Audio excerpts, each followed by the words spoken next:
So now what we'll be doing is we're going to look at the 4 types of listening. And I suggest that listening is the most important skill that you will ever develop. Unfortunately, are there listening classes in high school? No.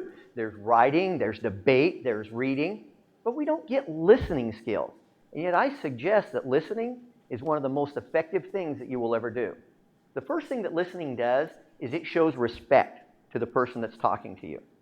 Have you ever talked to somebody, been telling them something really important, and you could tell the lights are on, ain't nobody home? Yeah? We've all been there, right? That's actually called non-listening. And non-listening can happen for a few different reasons. Non-listening normally tends to be, for the most part, intentional. Okay? What are some reasons? If I was explaining something to Richard, or if I was explaining something to Marlo, if I was talking to one of you and explaining something, what might be the reason that Richard would not want to listen to me? What are some of the reasons that he might not want to listen? He doesn't like you. Yeah, one of them, he doesn't like the messenger. Okay? Just, I don't like you, guy. That's just, so it doesn't. Can 2 people say the exact same thing to you and you receive it completely different?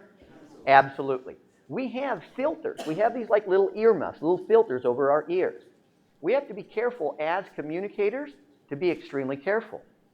If we allow negative ick, that's the technical term for it, negative ick to get put onto the message that comes through, we may receive a communication incorrectly. What Richard's saying may be, or what I'm saying may be absolutely positive. Because we have had bad energy in the past, he allows that filter to change the message. So as listeners, it's extremely important that we recognize I don't have to necessarily like this person, but when they communicate with me, I should receive it because it may be important. It may be information that I need, or it may be a way that I can start rebuilding that relationship. Okay? So how can I communicate with somebody in a way that I can rebuild a relationship? What's the second thing the person might not like? Okay, the message. Yeah, the content. So they might not just like what I'm saying. Maybe it's something that they don't want to hear. Maybe it's I'm asking them to do something. Maybe I'm saying something that is negative towards them. So it's something that they just don't want to hear it. Okay? They disagree with the message. And what could be the third thing maybe?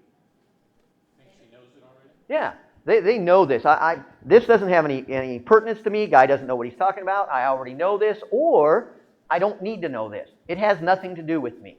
Okay? If somebody came up to me and explained about these really cool shoes, these high heels that ladies wear, I would shut down pretty quickly, okay? Because that message doesn't have any relevance to me. So the 3 reasons that somebody might not want to listen to you or might shut you down, or if you're the listener, you might allow yourself to shut down, is 1 is they don't think the message is relevant. 2, they don't like the message. 3, they don't like the messenger. So as communicators, it's extremely important to us that we take communications in, show that respect. The next level is selective listening. Who gets accused of selective listening all the time? Yeah, spouses, right? Yeah, guys watching football games, okay? I suggest that teenagers are better at it than adult males. Can you walk up to a teenager and tell them, go clean your room and watch for the pizza delivery guy? What part will they hear? They will hear. Nothing will happen in their room. 3 blocks away, the pizza delivery guy will turn a corner, his brakes will squeak, and your teenager will be at the door waiting. When you ask him, did you clean your room? Well, you didn't tell me to clean my room. Oh, it was the same sentence. That's called selective hearing. What are some of the reasons that we have selective hearing? Distracted. Yeah, the number 1 is probably that we're distracted. It may be a personal issue. So if you're at work and somebody starts talking to you, if you've brought something from home, you may be distracted. You're not intentionally, you're not a non-listener now, but you're a marginal or a selective listener. Something is blocking you out. What else? Exactly. The first one that we said for a non-listener, we don't want to hear any of the message. In this one, we only want to hear part of the message. As a teenager, it's called we hear what we want to hear. Anybody ever hear that before? We've all heard we hear what we want to hear. Okay? The third one, and this is the real reason that people, I would suggest the number 1 reason that people have challenges with listening. Let's say Richard's explaining something to me. He gets 5, 6, 7 words out of his mouth. What do I start doing? Framing your response. Framing my response. Another 1,000,000 points for Miss Almost Dr. Lisa. what happens is the human mind can process about 450 words a minute. But we speak at about 150 words a minute.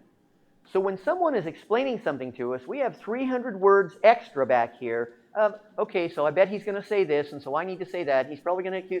And so we have all this processing power. What happens is pretty soon, we start taking all of it. Now Richard's continuing to explain something to me. I'm no longer listening. Lights are on, but nobody's home. Now when Richard breathes, he's not done. He just breathes. I go, bleh. Because I wasn't listening. I don't know if he's done or not, but there's a pause. I better say something. And I formulated my response.